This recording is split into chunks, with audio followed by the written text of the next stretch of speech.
Поздрав до гледачите на телевизија Ирис и отворено на тема.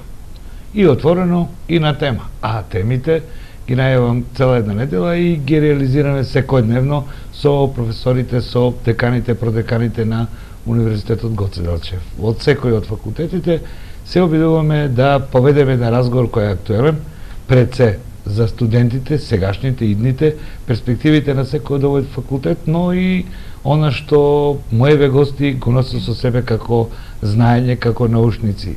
Како што велеме, тие сите се доктори, а докторската дисертација е научен труд. Затоа нивното мислење околу секторите, одделите во општественото живење и одговорите се препорака за решение, барем така би требало да биде.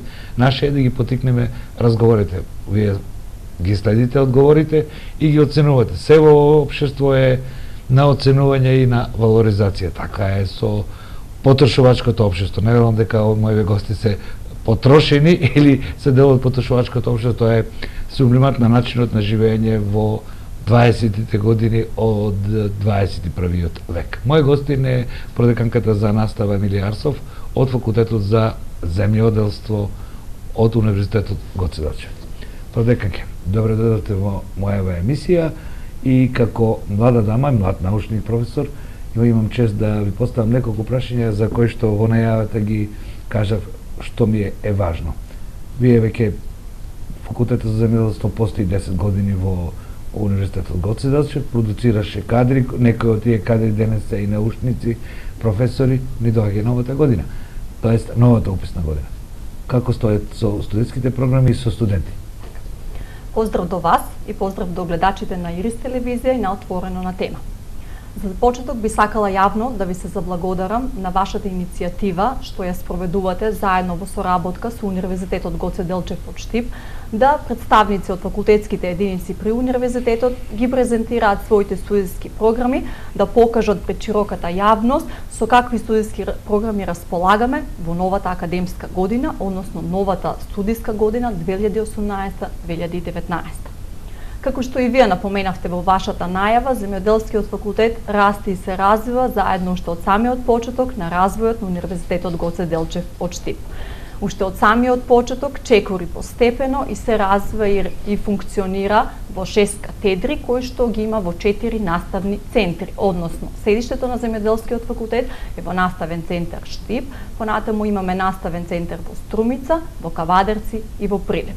Зошто е тоа така направено? Се со цел да може да им го доближиме факултетот, односно образованието, до сите оние млади наши идни студенти кои што не можат да допуштат да дојдат и да патуваат или да бидат сместени во наставен центар Штип.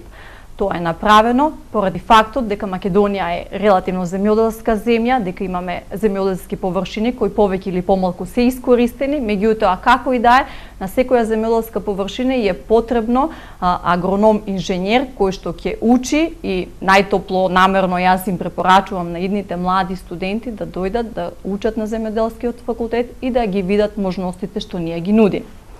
Пред да ги објаснам студиските програми на земјоделски факултет, јас само би сакала накратко да објаснам зошто Универзитетот Гоце Делчев од Штип се разликува од останатите универзитети или кој е приоритетот да се студира на овој универзитет во споредба со универзитетите во Македонија или надвор од Македонија. Тоа е оној безпрекорен електронски систем кој што го нуди овој универзитет, кој што е достапен за секој студент 24/7. Тоа значи дека секој студент, односно секој млад кој што ќе се запише и ќе студира на универзитетот, ќе има свое електронско досие во кое што се му е достапно 24/7. Нема повеќе чекање на шалтери, нема повеќе малтретирање. Знаеме дека секој академски граѓанин и секој млад студент комуницира најубаво преку мобилните телефони, преку мобилните апликации, па тоа истото го има направено и универзитетот, значи се е достапно, се е јасно видливо дури и преку телефон. Она што е друго приоритет и предност на овој универзитет, што има голема позитива од наставен кадар, има добра инфраструктура, одлична инфраструктура, односно простори и предавални, еве конкретно земјоделскиот факултет има и добро опремени лаборатории, од една страна за студентски цели, од друга страна за научно-истражувачки цели.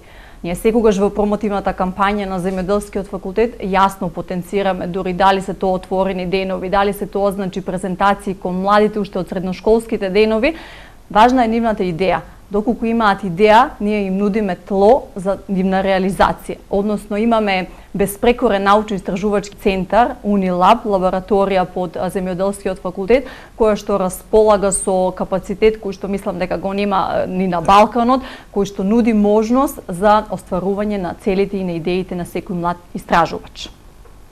Меѓутоа, ако тоа се дел од мотивирачките пораки кон идните млади студенти за зошто да го одберат токму Универзитетот Гоце Делчев од Штип, јас би сакала да се задржам и на студиските програми на Земјоделскиот факултет. Конкурсот е веќе објавен. Објавен е на веб страницата на Универзитетот, на веб страницата на Земјоделскиот факултет и на Facebook профилот на Земјоделскиот факултет. Секогаш одиме во чекор со младите. Секогаш сме на нивна страна и секогаш ги бодриме. Па така, знаејќи дека младите најубаво комуницираат на социјалните мрежи, формираат групи за комуникација и ги споделуваат своите информации и податоци, затоа и Земјоделскиот факултет има свој Facebook профил на кој што постојано става информации и податоци да им бидат полесно достапни на студентите, односно на нашите студенти и на идните студенти. Така во теки и конкурсот, објавен е конкурсот, како што споменав, имаме 4 наставни центри, наставен центар во Штип, во Струмица, во Кавадарци и во Прилеп. Почувајќи од наставен центар во Штип, имаме оваа година 3 студиски програми, тоа се поледелство, фитомедицина и растителна биотехнологија. Поледелство и фитомедицина се 2 студиски програми кои што нудат можност за запишување на по 40 редовни студенти, а студиската програма растителна биологија располага што можност за 20 слободни места за редовни студенти. Понатаму во Струмица имаме исто така неколку атрактивни студиски програми, тоа се градинарство, агроменеджмент и растителна биотехнологија. Повторно, студиските програми градинарство и агроменеджмент располагаат по 40 слободни места, а растителна биотехнологија 20 слободни места за редовни студенти. Во наставен центар Кавадарци имаме 2 студиски програми, тоа се лозарово штарство и енологија. И имаме слободни по 40 места за редовни студенти. На крајот, последниот наш наставен центар, тоа е наставен центар Прилеп, во кој што имаме неколку студиски програми, а тоа се полјаделство и фитомедицина во моментот за оваа студиска година, уписна година, по 40 слободни места. Како ги споменав наставните центри и студиските програми, може да забележите дека обично студиските програми ги правиме зависно од наставниот центар каде што се наоѓа, така да повелете. Вие знаете што е ФАО. Во една програма на ФАО, кај што се споменува Македонија, уште пред едно 10 години, има една кратка анализа во која што вели Македонија е составена од 10 котлини кои имаат микроклима и специфични услови за производство на храна. И така се наведени во она мапа нивна за производство на храна, во која што точно се наведени, например, Кочанско, да не ги вие точно ги знаете повеќе, каде што ги опишува перформансите, предностите и мерките што треба да се преземат за зголемување на храна.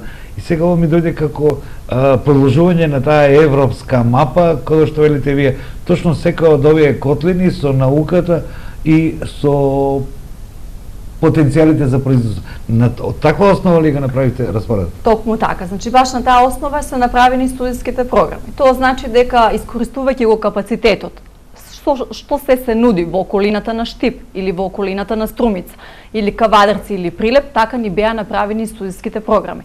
Што е она што е најголемо побарување на пазарот на трудот за нашите идни земјоделски инженери и агрономи да го најдат и своето соодветно место на пазарот на трудот. Да, тие студираат, се образуваат и детално добиваат една добра основа со завршувањето на 4 годишно образование на Земјоделскиот факултет при Универзитетот Гоце Делчев од Штип. Нашите студенти може да студираат редовно, меѓутоа може да студираат и вонредно, така да имаме доволно место и за вонредни студенти и за редовни студенти. Она што е предизвик и приоритет, покрај тоа што споменавме, дека студиските програми не се фокусирани зависно од регионот каде што се наоѓаат. Предизвик да се студира на Земјоделскиот факултет, ние убаво знаеме дека секој млад човек сака да излезе од својата комфортна зона. Живее во една комфортна зона со семејството, да дојде да студира на факултет кој што му е во близина, не му е секогаш предизвик. Меѓутоа, јас ќе ги мотивирам зошто тоа да биде предизвик. Да биде предизвик... Имат една друга вредносен систем како слободува самостојување, така натаму. И тоа им дава еден друг начин на донесување на одлуки. Така. Меѓутоа, она што е предизвик да се студира кај нас е секогаш на почеток на студирање е тешко. Значи каде и да отидат на страна ќе им биде нели тешко и мачно. Секој почеток е тешок. Значи од што и да се започне, секој почеток е тешок. Кога ќе го започнат студирањето кај нас, имаат можност да аплицираат за Еразмус студиски стипендиски престој. Тоа значи дека доколку имаат желба да отидат, да го споредат образованието кај нас со образованието на страна, тоа можат слободно да го направат. Имат право да конкурираат на семестрален престој, ние навистина ги мотивираме, им помогнуваме за да може да ја направат таа апликација, да отидат на страна и да направат споредба. Каков е системот на образование кај нас со системот на образование на страна? Земјоделскиот факултет во рамките на Еразмус програмата има 40 на партнер институции на кои што нашите студенти може да одидат и да направат студиски престој.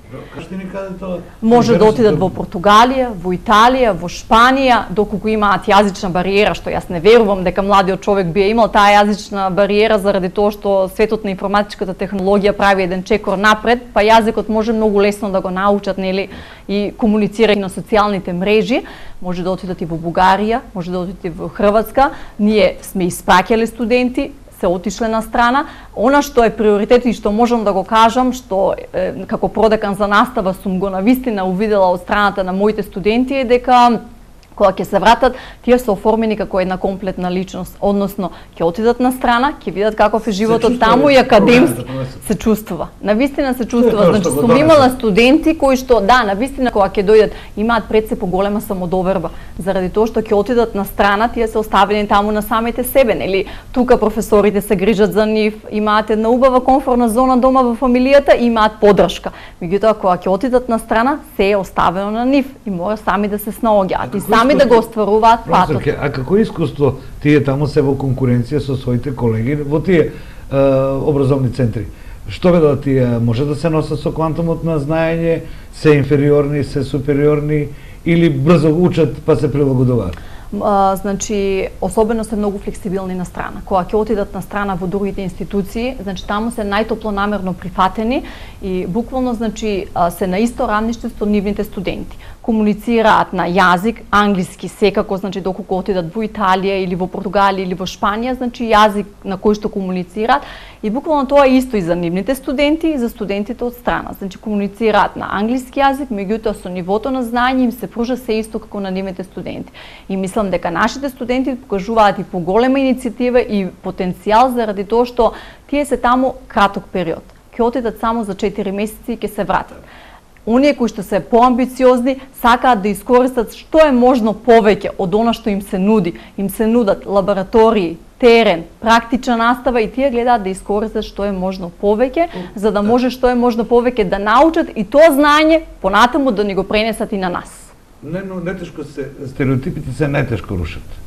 Кај нас можеме да прочитаме мислење, да знаеме мислење дека имаме пад на квалитетот на високото образование, нашите кадри немаат доволно конкурентно знаење, бидејќи светот, посебно Европа, кон кој што целиме е отворен пазар и на знаење, и на култура, и на економија, и на безбедност.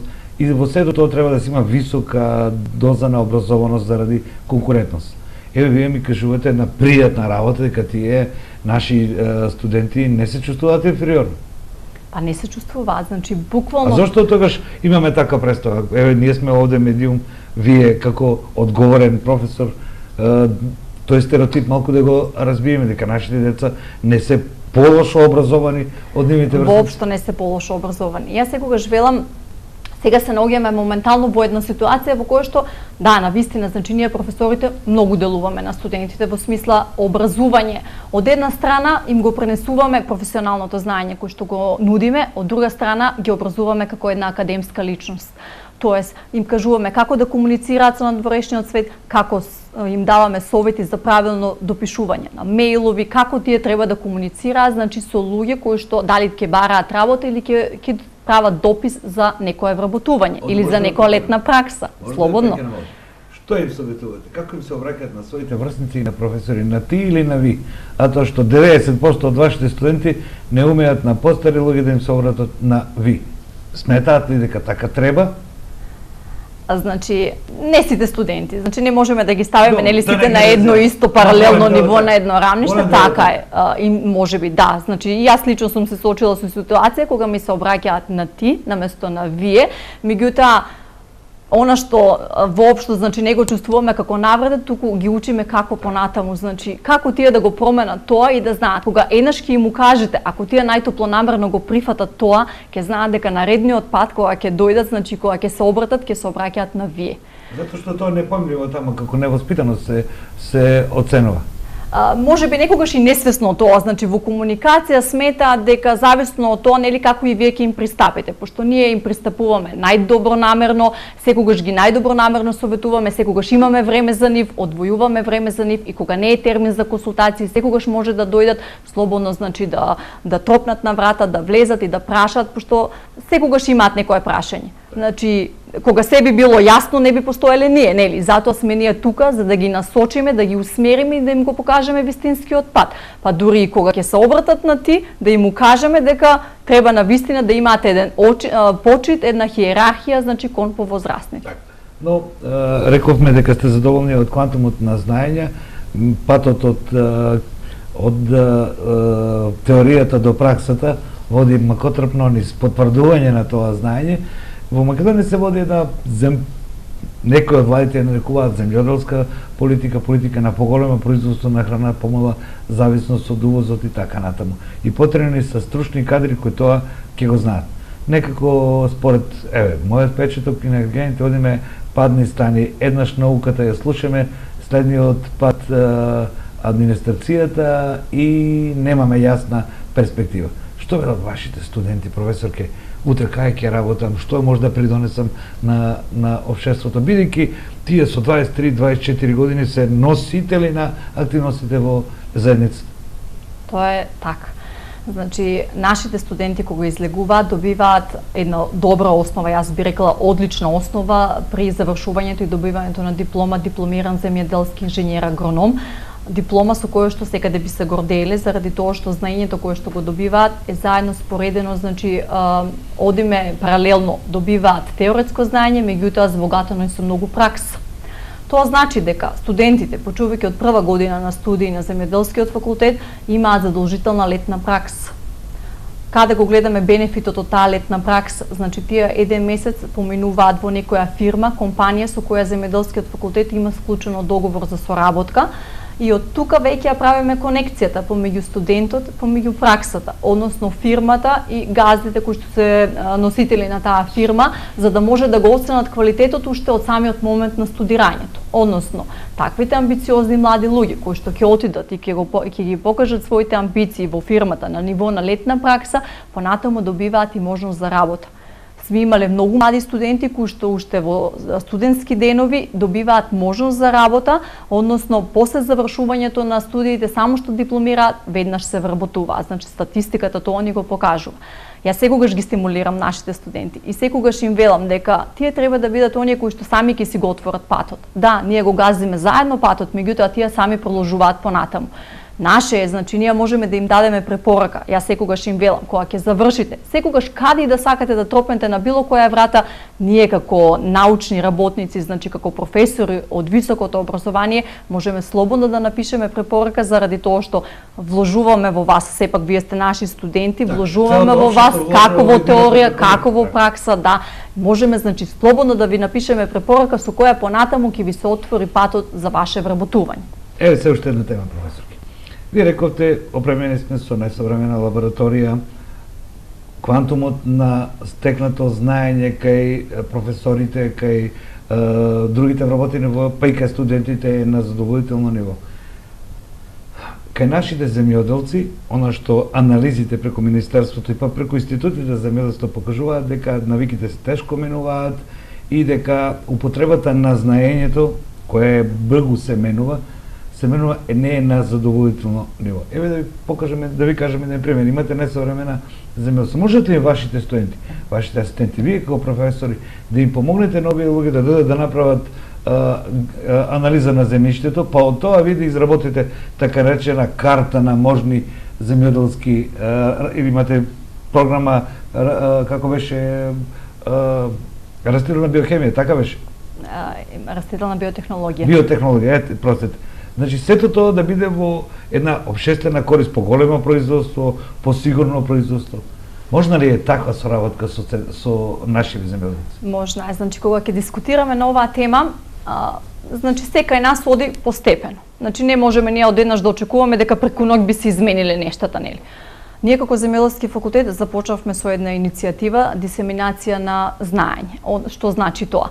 Тоа значи дека да, се оди бавно, се оди постепено. Ние имаме прекрасен, најсовремено опремен научно-истражувачки центар, универзитетска лабораторија Унилаб во рамките на земјоделскиот факултет, која што работи со клиенти, односно работи анализа на почва, анализа на вода, анализа на растителен материјал, храна, вино, односно вино и масло за јадење, меѓутоа, значи оваа лабораторија работи нели комерцијално со клиенти и постојано им укажуваме за да имате едно добро современо земјоделско производство и за да очекувате вие добар принос, треба да имате пред се од самиот почеток од анализа на почва до крај, значи до крајен производ, до крајен резултат мора да имате постојан надзор и постојана контрола, почувајќи од анализа на почвата.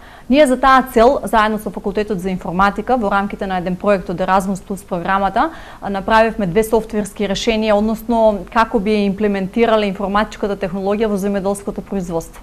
Направивме 2 софтверски решенија, односно едното е база на податоци, односно софтверска база на податоци или пестициди, која што е слободно достапна, бесплатна за секој корисник, може да е корисни од веб порталот на земјоделскиот факултет или како мобилна апликација база на пестициди и еден агрохемиски калкулатор за ѓубрење на почва. Што значи тоа? Тоа е мобилна апликација на која што со претходни параметри од анализа на почвата, кога ќе се внесат параметрите во агрохемискиот калкулатор за ѓубрење, тој ќе даде соодветна рецептура што треба да се прихрани таа почва. А не ние да одиме по на старо традиционално мислење дека да оваа година ќе ставам така. Значи за да не одиме по таа класика традиционално што останала од старите агрономи или инженери или производители, тоа потребно е да се смени. Меѓутоа, ние правевме вакви дисеминации за примената на софтверот и на агрохемискиот калкулатор, правевме во неколку градови во Македонија, ќе продолжиме, тука не застануваме, постојано, значи, ќе бидеме присутни. Сме присутни и ќе бидеме присутни. Од една страна со науката, од една страна, значи, со лабораторијата која што имаме, со знаењето кое што го нудиме безпрекорно. Затоа што јас многу често знам да кажам дека ние високото образование како алка не можеме самостојно да функционираме. Значи ние не сме административни работници, туку ние сме поврзани со земјоделието, со производителите, со оние со кои што навистина секогаш им се потребни добри совети и им е потребна добра мотивација.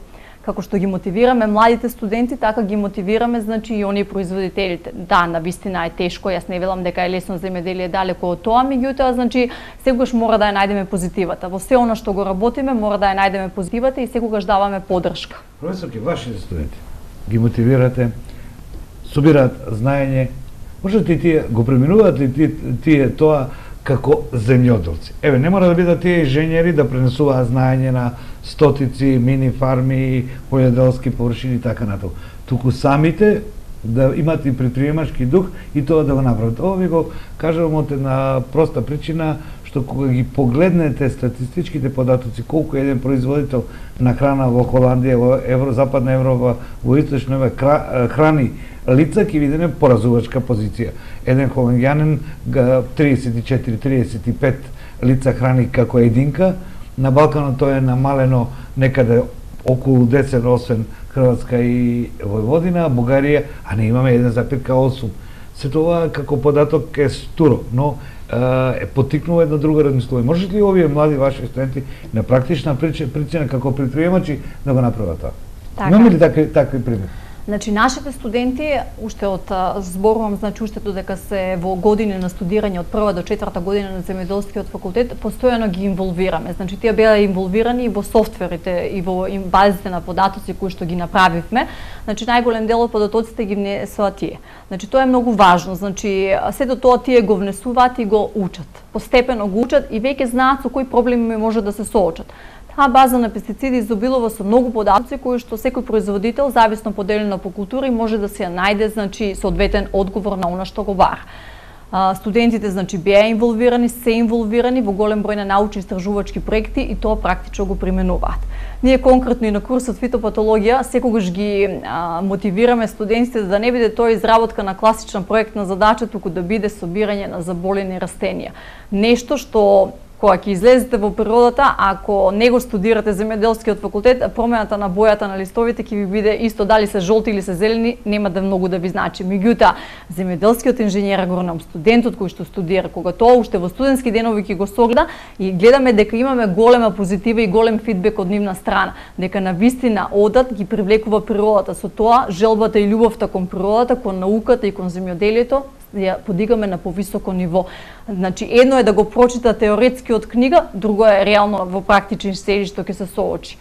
И реално, навистина сум многу горда што како и секој факултет, така и земјоделскиот факултет произведува кадри кои што дипломирани земјоделски инженери, агрономи кои што се гордеат со дипломата која што ја добиваат и кои што секоја година последователно, па и оваа година на патрониот празник на универзитетот имавме студенти од земјоделскиот факултет кои што добија признание или пофалница за најдобри студенти.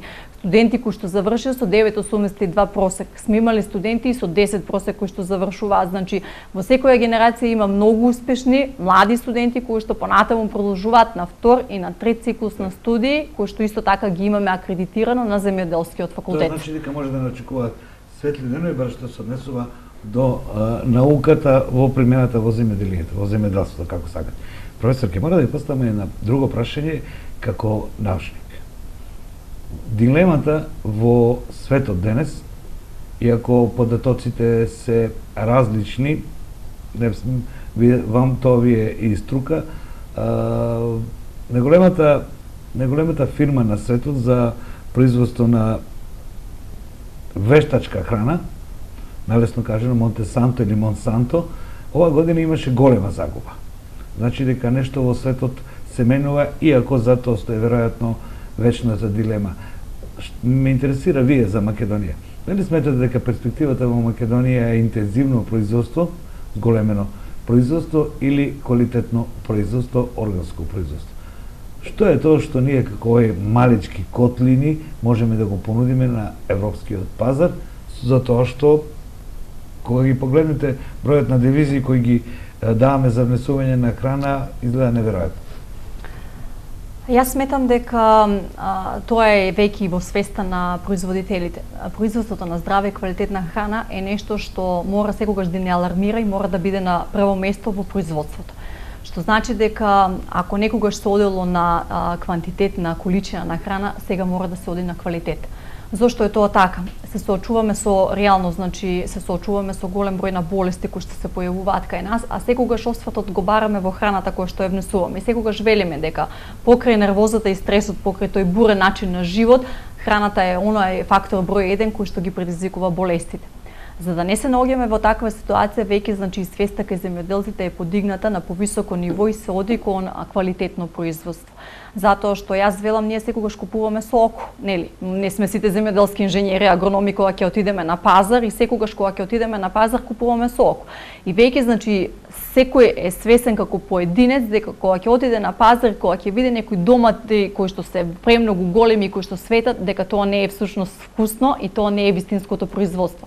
Меѓутоа, кај нас веќе се оди на квалитет, се оди на органско производство или намалување на бројот на пестициди, односно намалување на бројот на хемиски третмани во заштитата на растенијата.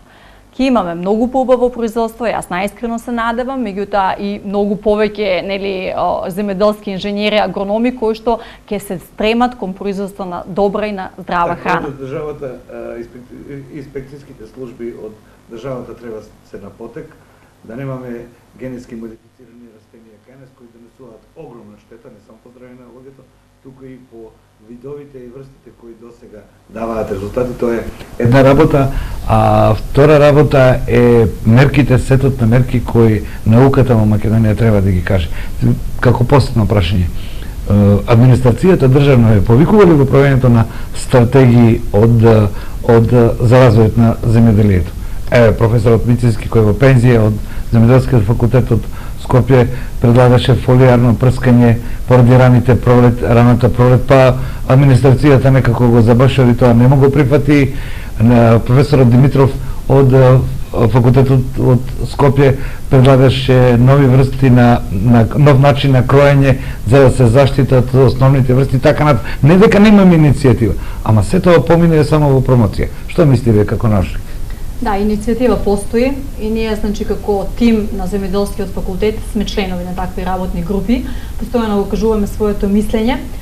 И особено сум горда што и оваа година за прв пат од постоењето на земјоделскиот факултет го организиравме, идејата значи беше да се организира советување и оваа година го доби своето значи светол ден и организиравме советување на земјоделски факултет кој што баш е во функција значи на спојување на науката со праксата. Советувањето беше со наслов Агронаука и пракса, како да ја споиме науката со праксата. Едно многу убаво практично искуство на кое што беа повикани фирми, студенти, представници, министерот за земјоделие, шумарство и водостопанство беше исто така поканети и члени го отвори советувањето.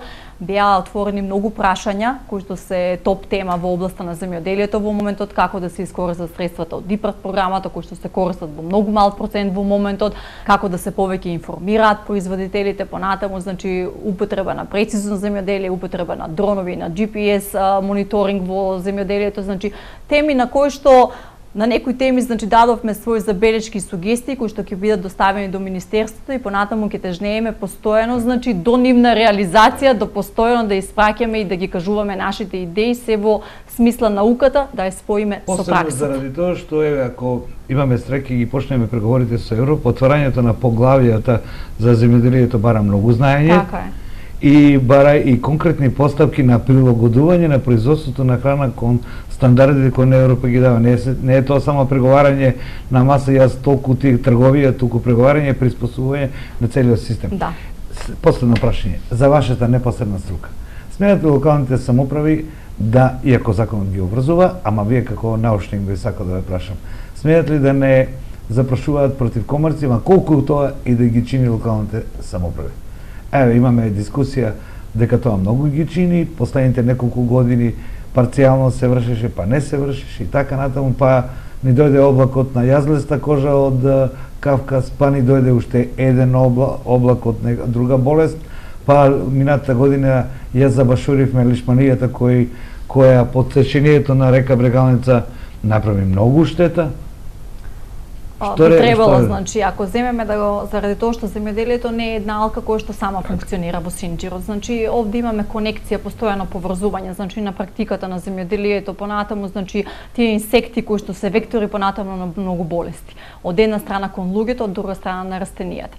Растенијата се директно поврзани со луѓето, така да потребно е, значи, директно вршат пренесување на тие заболувања, така да потребно е да се заштитиме. Значи, пред се да ја заштитиме, макар тоа да би било и еден третман, значи доста доволно да се уништи генерацијата на преносителите на болести понатаму. Тогаш кога треба, ама сепак ќе мора вие како наука да кажете. Така е. Вашиот оддел да каже од први до пети, тогаш е тој тако и тако развивање на ларвите, тогаш треба, така, а не тогаш кога секогаш сме достапни, така. Дали е тоа за совети, секогаш сме отворени, значи земјоделскиот факултет нормално, значи целиот универзитет, меѓутоа конкретно значи зборувам за земјоделскиот факултет, вратите се секогаш отворени.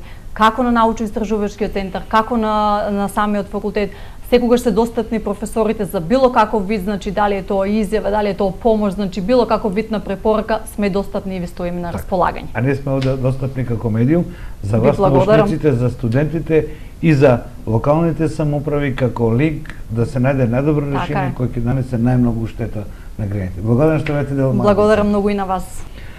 Почитувани гледачи, ова беше мојот разговор со продеканката.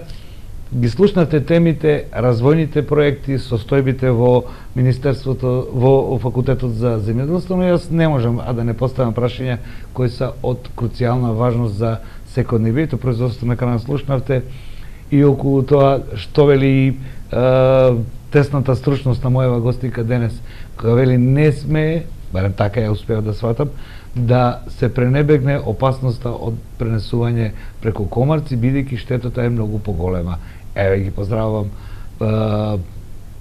локалните самоуправи по течението на реката, дека ова е мислење на струката. Одлуката е нивна. Довидување до новината отворено на тема.